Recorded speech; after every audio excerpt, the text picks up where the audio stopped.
seperti yang kita janjikan juga, kita nak bawakan tentang topik yang sangat menarik, iaitu ambil suplemen dan ubat tradisional dengan baik. Jadi kita bawakan tetamu kita ada Puan Fatin Nasuha Azizi yang merupakan pegawai farmasi dari Klinik Kesihatan Setapak. Assalamualaikum Puan Fatin. Waalaikumsalam. Selamat pagi. Ya, selamat pagi. Terima kasih kerana bersama dengan kami di Bernama Radio waktu ini. Baik, jadi bila cerita tentang suplemen kan, dan juga ubat tradisional, kan kita lihat pengambilan suplemen kesihatan dan juga ubat tradisional ni sinonim lah dengan persepsi pengguna yang mahukan kehidupan yang lebih sihat katanya. Bila makan suplemen, at least ada booster dalam badan kita. Ya. Dan sebenarnya kita nak tahu apakah sebenarnya yang dimaksudkan dengan suplemen dan apa pula ubat tradisional ini. Okey, Assalamualaikum semua. Jadi mengikut Peraturan Kawalan Darah dan Kosmetik 1984, ubat tradisional ni adalah satu produk yang digunakan dalam perubatan asli dengan menggunakan satu ataupun lebih lah daripada bahan semula jadilah. Contohnya seperti tumbuhan, binatang ataupun bahan galian lah dalam bentuk parti ekstrak ataupun bukan ekstrak lah. So, contoh yang banyak dekat pasaran sekarang ni contohnya jamu, minyak urut, minyak gamat lah. Okey, suplemen pula macam biasalah. Biasa kita makan vitamin apa semua tu lah. Jadi suplemen ni adalah satu makanan tambahan lah, added value lah dalam hidup kita bagi memenuhi kekurangan zat dalam makanan harian lah. Macam kita tahulah kalau suplemen, saya rasa ramai je rakyat Malaysia yang ambil lah. Contohnya dalam bentuk kapsul, tablet, serbuk. Ada juga yang dalam bentuk sirap lah. Dan ada juga sekarang ni dalam bentuk jelly. Betul ke Puan? Betul. Boleh lah, maksudnya memang berkesan lah. Suplemen dalam bentuk jelly tu ya? Keberkesanan dia tu nanti kita bincang lain. Cantik. Okey, baik. Dan bagaimana pula setakat ini kan, macam Puan Fatin melihat kan trend permintaan dan juga penggunaan suplemen dan juga ubat tradisional ni, adakah sekarang ni mendadak-dadak? Sebab kalau kita tengok kat media sosial kan, Puan, memang macam-macam jenama dah. Itu yang jumpa yang jelly tu. Betul. Jadi bagaimana trendnya tu?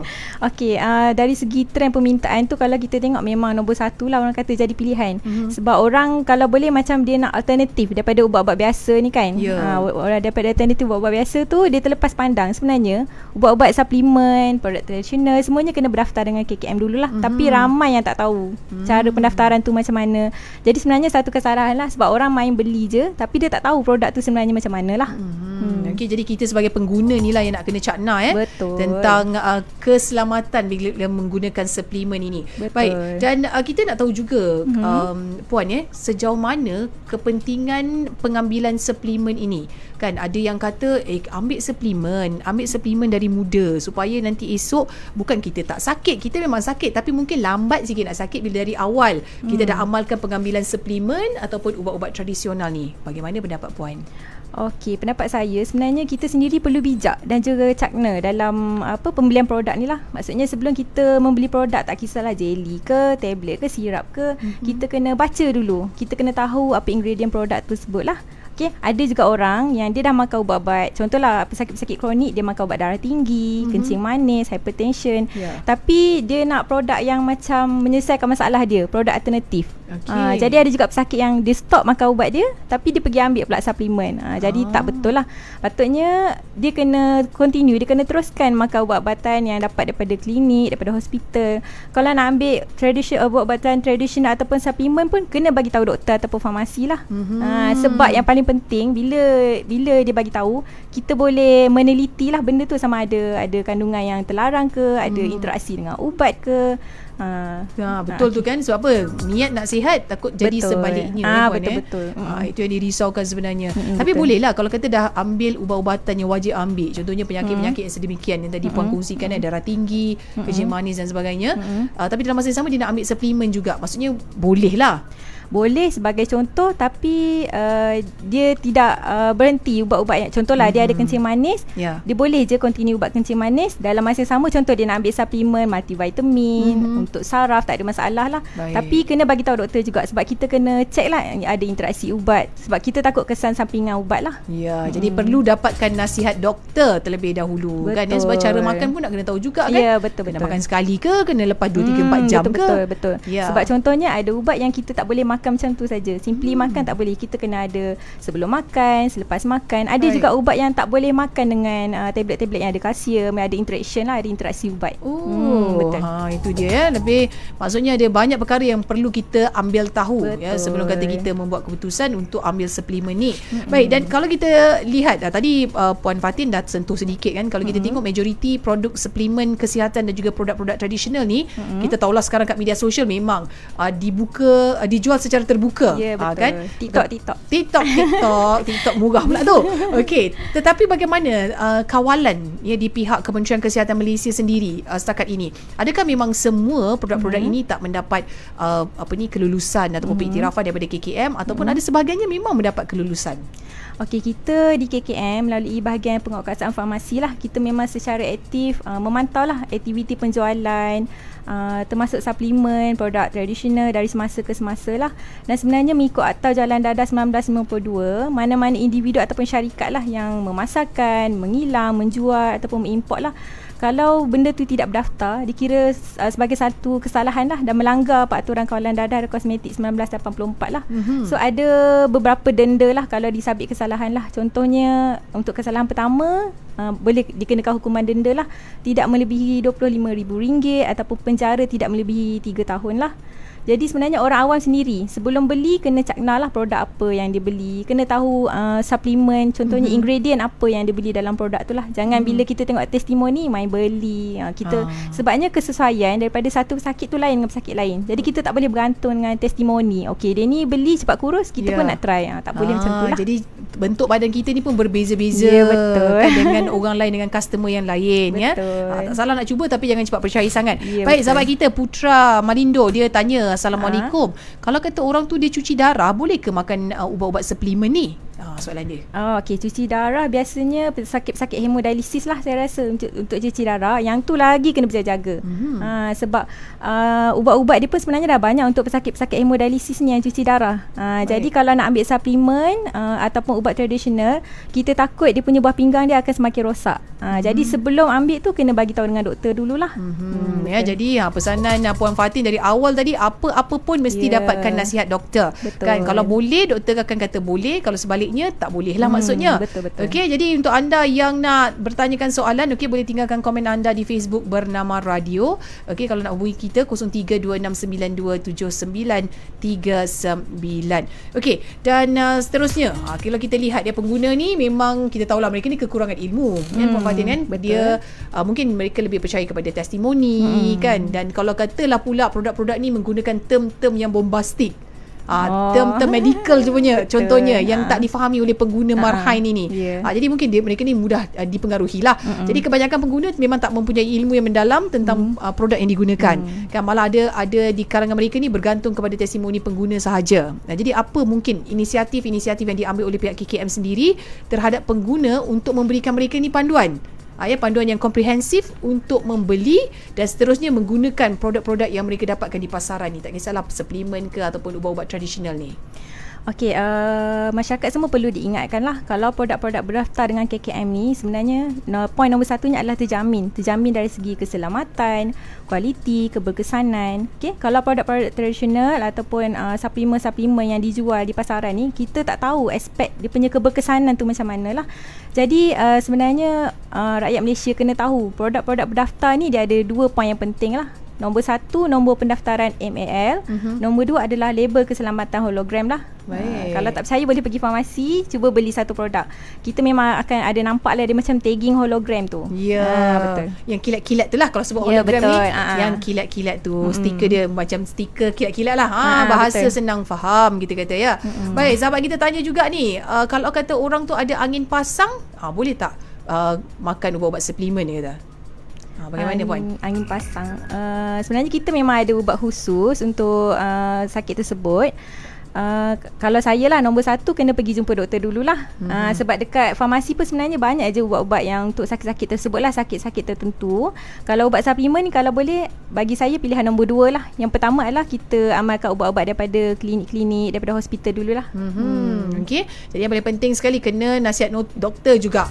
Ya, pergi mana-mana pun yang penting sekali adalah jumpa doktor dan dapatkan nasihat daripada doktor, barulah kita tahu apa mungkin suplemen-suplemen yang bersesuaian ya untuk penyakit kita, untuk kondisi tubuh badan kita. Baik, untuk anda yang mungkin baru saja dengarkan kami waktu ini, kita bersama-sama dalam program Jendela Fikir, ambil suplemen dan ubat tradisional dengan bijak. Itu topik yang kita bawakan bersama-sama dengan Puan Fatin Nasuha Azizi yang merupakan pegawai farmasi dari Klinik Kesihatan Setapak. Baik, dan kita nak tahu juga apa agaknya antara usaha yang dijalankan dalam memastikan pendidikan ataupun ilmu masyarakat tentang penggunaan suplemen kesihatan dan juga ubat tradisional yang selamat ni lebih diketengahkan berbanding kita lihat yang pelbagai lah, yang mungkin ada yang mendapat pengiktirafan daripada KKM, kan, kelulusan daripada KKM, dan juga dicampur aduk juga dengan produk-produk yang tak mendapat kelulusan. Jadi bagaimana, apa antara usaha yang dijalankan oleh KKM sendiri?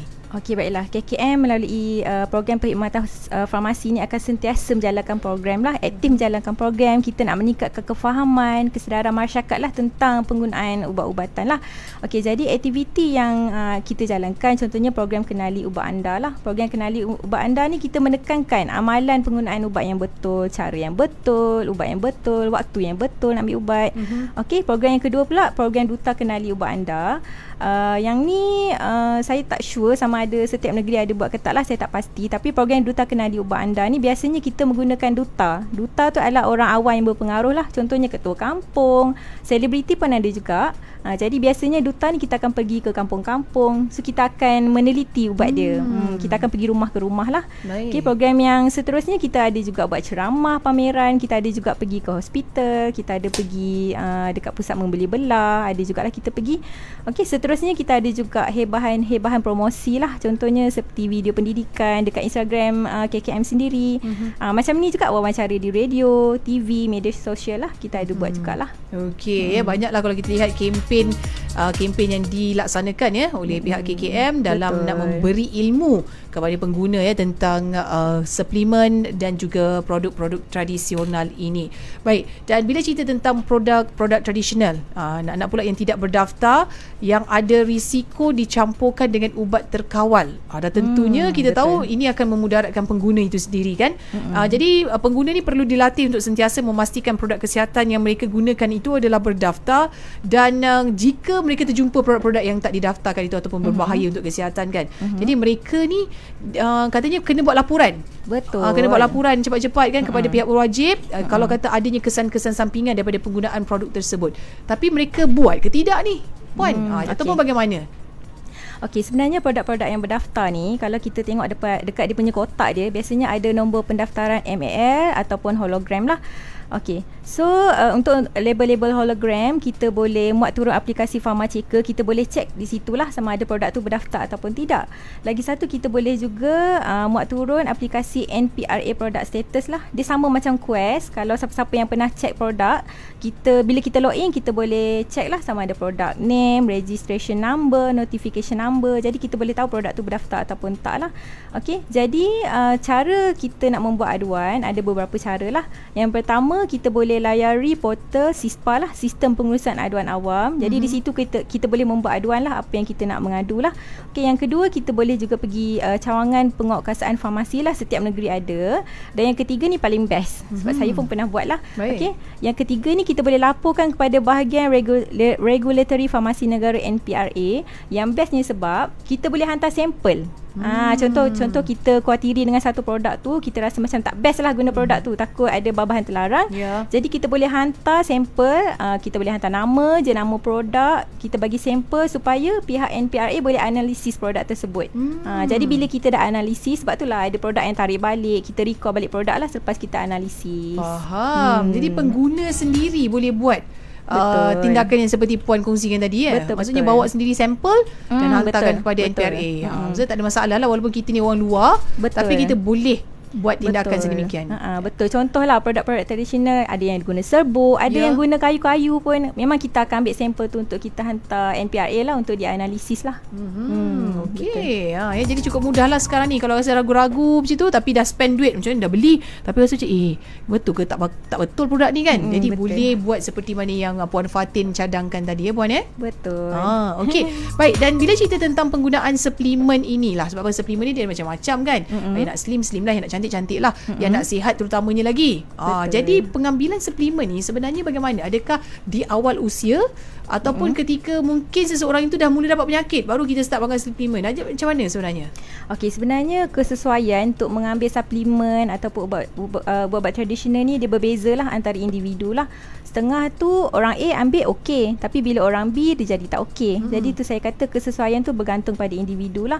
Tapi perlu diingatkan, walaupun kita ambil ubat tradisional, kita ambil suplemen, tak semesti bila kita ambil kita kena macam tak bersenam, tak mengamalkan gaya hidup yang sihat. Maksudnya kita boleh ambil tapi dia tidak menggantikan kita punya lifestyle, kita punya diet. So walaupun kita mengambil lah, contoh kita ada ambil vitamin C, vitamin B, tapi tetap juga kena amalkan pemakanan yang sihat, diet yang seimbang lah. Itu yang lebih penting lagi, betul lah sebenarnya ya. Betul. Mengawal pemakanan ataupun gaya makan kita tu yang akan memberi faktor kesihatan yang baik pada kita. Baik, dan antara lain juga, ada tak simptom-simptom kalau kata seseorang tu dia tak sesuai dengan sesuatu suplemen, Puan? Apa antara simptom yang boleh kita ketahui pada tubuh badan kita? Okey, dia bergantung pada suplemen apa yang dia ambil lah. Contohnya kalau orang tu ni, saya bagi untuk penyakit kronik lah. Contohnya kalau dia ada sakit jantung, contohlah dia ambil ubat cair darah yang bernama aspirin lah. Okey, lepas tu dia ambil pula dengan produk suplemen, contohnya ginkgo biloba. Jadi antara dua ni memang ada interaksi dan boleh meningkatkan pendarahan. Ada juga orang yang bila dia tak sesuai, dia badan dia rasa panas, dia rasa pening, muntah-muntah dan pelbagai lagi lah. Okey, baik. Jadi pengambilan suplemen ini sendiri pun akan memberi kesan jugalah. Betul. Ada tanda-tanda mengikut kesesuaian tubuh badan kita. Sebab itulah saya sarankan kepada pesakit, lagi-lagi pesakit kronik lah, yang tu yang saya tekankan lah. Sebelum ambil ubat tu, bagi tahu dulu doktor, you ambil ubat apa, supaya kita boleh check ada interaksi ke tak, sesuai ke tak untuk you dan sebagainya lah. Okey, dan sahabat kita tanya ni, kalau kata cerita tentang ubat tradisional, kita tahulah bahan-bahan tradisional ni guna bahan semula jadi, memang tak selamat ke? Macam mana tu Puan? Okey, sebenarnya memang produk tradisional menggunakan bahan-bahan semula jadi, tapi ada juga yang dicampur dengan bahan-bahan terlarang. Contohnya macam mercury, ada menggunakan steroid. Jadi sebelum menggunakan tu, kadang-kadang kita tengok label dia tu, dia tulis kat situ tapi hidden label, hidden ingredient yang kita tak tahu. Jadi macam saya bagi tahu juga tadi, kesesuaian satu ubat dengan individu yang lain tu berbeza. Jadi kita betul-betul kena baca, kena buat research dulu sebelum ambil sesuatu produk tu lah. Kan ya. Jadi kalau kata kita lihat sekarang ni cukup mudah lah ya untuk mendapatkan maklumat. Betul. Hanya Google je. Betul, hujung jari je. Kan Google, tapi make sure kita Google tu dekat platform yang betul lah, yang sahih lah. Betul. Kalau kata platform pun tak sahih, mungkin kita akan ditipu untuk kali keduanya. 2 kali kena tipu kan. Okey, baik. Jadi sebelum kata kita berakhir ini, kita nak dengarkan nasihat lah ya daripada Puan Fatin sendiri dan saranan Puan Fatin kepada semua pendengar-pendengar kita di Bernama Radio ini tentang pengambilan suplemen dan ubat tradisional. Bukan tak boleh, tetapi kena ambil dengan bijak. Betul. Jadi kesimpulannya, pilihan tu ada di tangan pengguna sendirilah. Jadi kita kena bijak, kena cakna untuk ambil produk yang untuk ambil tahu produk yang kita akan ambil itulah, dan tidak mudah terpedaya dengan iklan ataupun testimoni lah. Tu nombor 1 lah. Okey, nombor 2, kita kena tahu bahawa produk-produk yang kita ambil ni bukanlah pengganti kepada amalan diet yang seimbang dan juga bukan jawapan kepada masalah kesihatan yang dialami lah. Okey, jangan berhenti mengambil ubat-ubat lah. Contoh pesakit-pesakit kronik, jangan berhenti ambil ubat. Sebab setengah tu dia ambil benda tu sebagai alternatif, dia berhenti ambil ubat dia pergi makan pula ubat tradisional saja. Tu jadi menjadi satu kesalahan lah. Dan seterusnya, kalau ada sebarang pertanyaan lah berkaitan dengan ubat-ubatan, boleh saja call kita lah ke talian 1-800-886722 lah, iaitu Pusat Panggilan Farmasi Kebangsaan lah. Kita memang beroperasi setiap hari. Jadi sekiranya anda ada apa-apa pertanyaan, boleh je telefon kita akan cuba menjawab soalan anda lah. Jadi sebarang keraguan kan, sebarang pertanyaan yang nak kita tanyakan, bolehlah tanya kepada mereka yang pakar. Tu yang paling penting sekali. Okey, jadi nasihat Puan Fatin, jangan lupa kalau ada apa-apa penyakit ke, sebelum nak guna apa apa-apa produk, yang paling penting kalau kita sakit pula tu, pastikan dapatkan nasihat doktor terlebih dahulu ya puan ya. Betul. Okey, apa pun kita nak ucapkan jutaan terima kasih ya kepada tetamu kita ya, Puan Fatin Nasuha Azizi yang merupakan pegawai farmasi dari Klinik Kesihatan Setapak kerana bersama-sama dengan kami di Bernama Radio. Jika anda ada sebarang soalan, boleh terus saja tinggalkan soalan anda di live Facebook Bernama Radio. Dan sekali lagi terima kasih Puan Fatin kerana bersama dengan kami di Bernama Radio. Sama-sama. Terima kasih juga menjemput. Baik, terus saja setia dengarkan kami Bernama Radio untuk anda.